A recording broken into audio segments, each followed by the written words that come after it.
Chapter 2. The next morning, when Janeway materialized in the transporter room of the Enterprise, she was pleased and flattered, but not altogether surprised, to see that none other than Captain Jean-Luc Picard was present to greet her. "Permission to come aboard," she said lightly. "Very happily granted," he replied, stepping forward with his hand outstretched.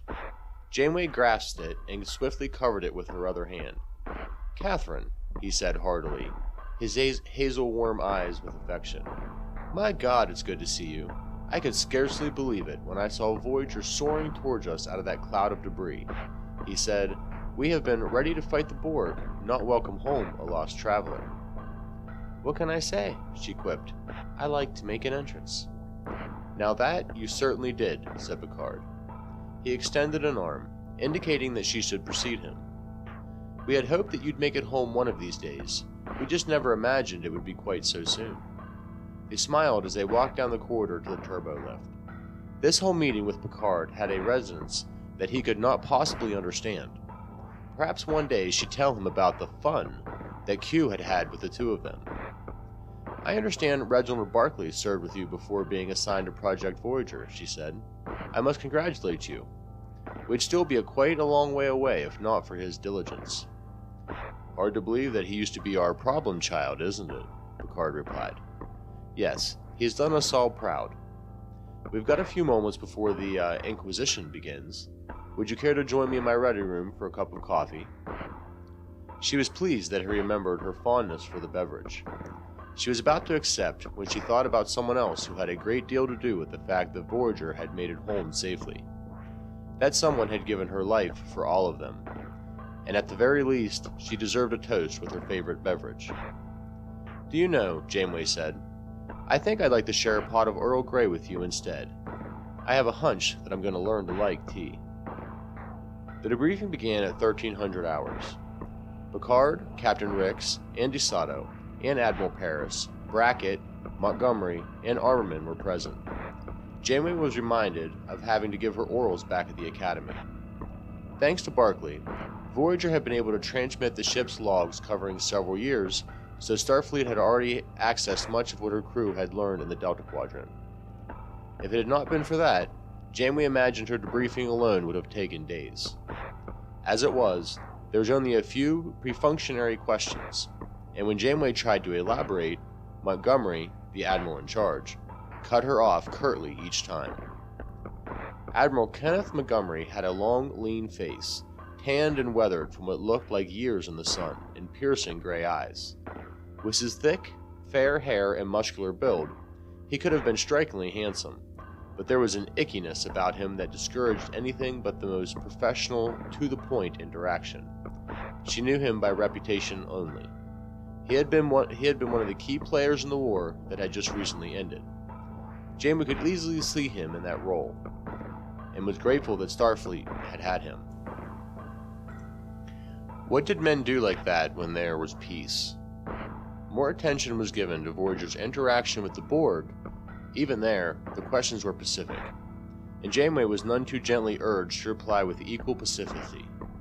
Montgomery leaned forward when she began to speak of the most recent battle. From time to time, Janeway could see his jaw tensing. "Now," Montgomery said when she had done, "aside from your dealings with the Borg, where did you acquire this latest technology with which Voyager is equipped?" She smiled a little. "Well, it's actually Starfleet technology. You just haven't figured it out yet." Montgomery glared at her. "An official debriefing with 3 captains and 4 admirals is no place for jokes, Captain Janeway." Her eyes narrowed. "I assure you, Admiral, I fully appreciate the seriousness of this matter. If I may be frank, I'm wondering if everyone here does. We seem to be racing through this debriefing when—" "You say this is Starfleet technology, Captain?" Montgomery interrupted. "Explain." Choosing her words carefully, to keep the explanation as brief as possible, Janeway explained about her future self returning to save Voyager and help them destroy the Borg's transwarp hub.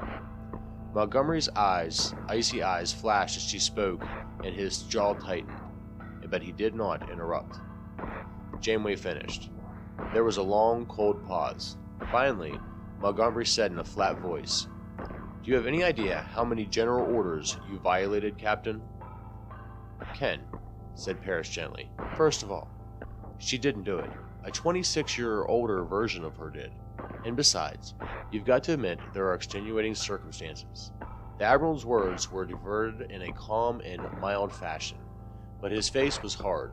Montgomery seemed about to retort, then nodded. We'll send over some of our best people to begin analyzing this futuristic technology, immediately. This hearing is over. He picked up his pad and rose abruptly. Janeway, startled, met Picard's hazel eyes. He seemed as puzzled as she.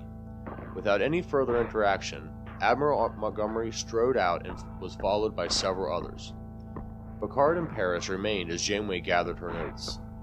Admiral Paris, she said, permission to speak freely. He looked troubled, but replied, granted. Janeway put her hands on her hips and stuck her chin out. That entire briefing lasted less than an hour, she said to them. We've been gone for 7 years. We've accumulated data on over 400 completely new species. We've had more interactions with the board than anyone else in this quadrant, and we've managed to beat them nearly every time. We've successfully liberated a humanoid boy and a human woman who was assimilated when she was 6 years old. We've got an EMH who's exceeded his programming far beyond expected parameters, and we've got an entire crew that has performed not just well, but exceptionally. And Starfleet gets all at once to know in under an hour? She was aware that her words were irate, almost belligerent, but she'd been given permission to speak freely. It was Picard who answered first. It's going to be difficult for you to understand this, Catherine, but while everyone in Starfleet knows about your adventure, and is delighted that you have made it safely home despite the incredible odds, you aren't going to be as feted as you might have been if the war not happened. It's not that people don't care, Paris put in. It's that there are so many things we need to be doing to recover. Our resources have been depleted throughout the quadrant. We're helping the Cardassians rebuild, mourning our dead, trying to move on. I do understand, Admiral, but the things we've learned can help you do that. And they will, said Picard. Everything we need to learn is in your computer databanks. The information will be passed directly to the experts in their field. The board simply didn't need to keep you here for hours when everyone, including you, has other things to do. They were trying to soften the blow, of course, and she was going to let them think that they had succeeded. Speaking of which, she said, forcing a smile, I'd better get back to my ship. Thank you, gentlemen. Good day.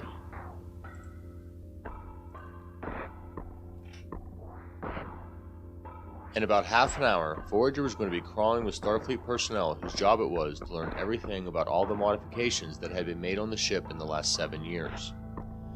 Particularly the new technology that Admiral Janeway had given them. As she stood in the turbolift en route to Holodeck 1, Janeway wondered why all the modifications seemed to take priority over all the other things Voyager had brought back with it. The tactical information on the board should have been the most vital information, not the shield technology or other improvements. The turbolift halted, and she sighed. She was not looking forward to this, but it had to be done.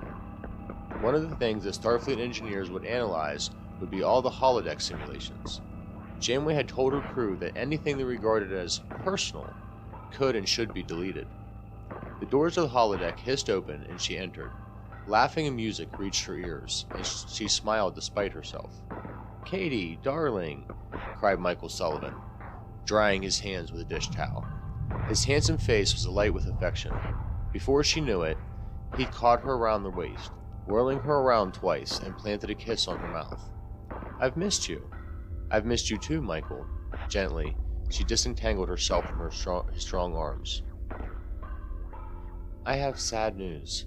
I won't be able to come to Fairhaven again." It hurt her to watch the light fade from his eyes. "Your journey. You've made it home then, have you?" At her nod, he said, "Why, Katie, that's wonderful. Just grand. You've been trying for so long. I'm so happy for you." And he was, she had no doubt. But she was sorry for herself. Tenderly, she reached out and touched his cheek, feeling the warmth of his holographic skin. the scratch of his holographic beard stubble. He wasn't real, but in a way, he had become very real to her. She had learned to care for him. But where was she going? There was once again a chance for her to learn to care for a living, breathing person. She stood on tiptoe to kiss him.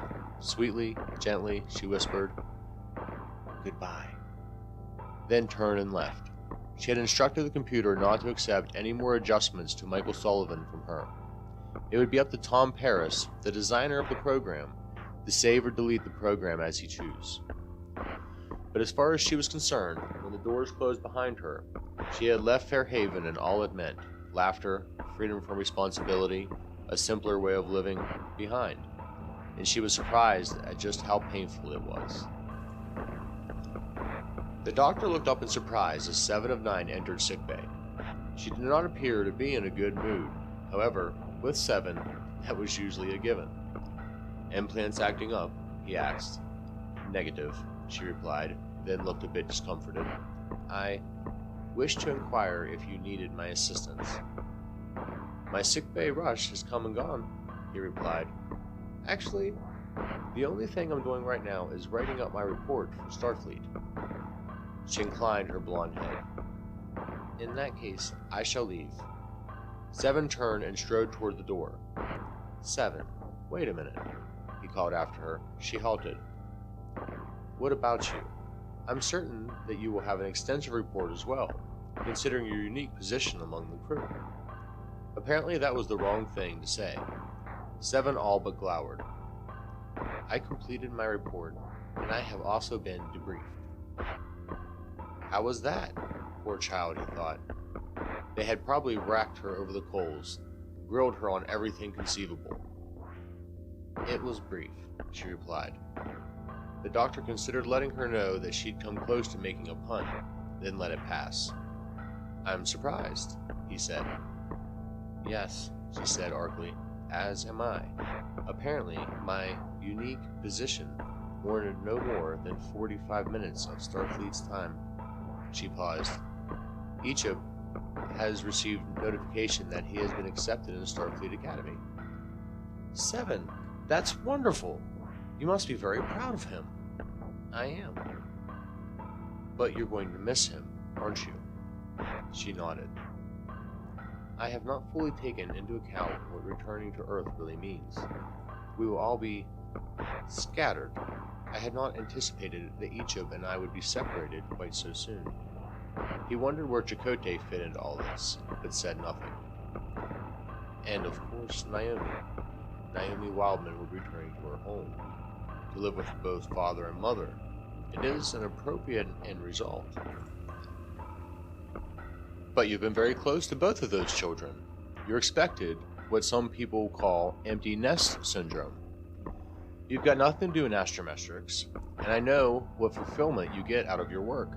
And on top of it all, you also never been certain of where you were going to fit in once you returned home." He grimaced a little. "Neither am I." She regarded him thoughtfully. If he had had a heart, it would have raced, even though he knew that her affections were given elsewhere. The doctor realized that his infatuation with 7 was not going to go away. "Would you care for an ice cream sundae?" she asked. He smiled. "I'd love one." "I don't want to go home," Naomi Wildman stated flatly. Counselor Diana Troy was surprised at the vehemence she was sensing from the child. "I don't blame you," Troy responded, clearly surprising Naomi. "You were born here. Voyager is your home." "You understand," said Naomi, brightening. "I have Mama, 7, Ichab. I don't need a father."